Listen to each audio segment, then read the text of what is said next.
নমস্কার বন্ধুরা, সকালে টিফিনটা দিতে বড্ড দেরি হয়ে গেছে। তো রোজ দিন তোমাদের সাথে শেয়ার করি বলে আজও করলাম। তো আজ বানিয়ে ফেললাম বাজরার ডালিয়া। বাজরার ডালিয়া বানানোর জন্য নিয়ে নিলাম একেবারে বাজরা। আর প্রথমে কড়া নিলাম, কড়ার মধ্যে দিলাম একটু ঘি, ঘিয়ের মধ্যে দিয়ে দিলাম জিরে আর লঙ্কা ফোড়ন। তারপর দিলাম বিনস, কেটে রাখা বিনস। তারপর একটু দিয়ে দেবো চিকেন আর একটুখানি বনলেস চিকেন আর কাঁচা লঙ্কা কুচি দেওয়ার পর করবো নাড়াচাড়া। তারপর নাড়াচাড়া করতে করতে যেটা দেবো একটু রসুন আর একটু আদা, ব্যাস আর কিচ্ছু লাগবে না বন্ধুরা এর মধ্যে।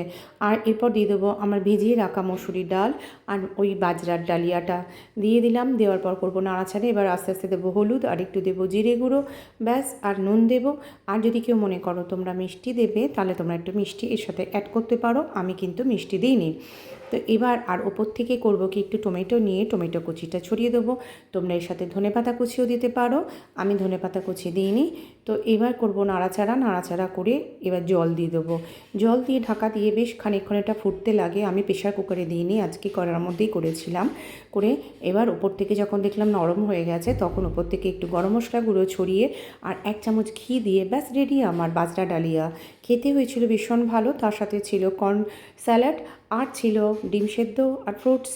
তো কেমন লাগলো তোমরা অবশ্যই আমাকে জানিও আমার টিফিনটা।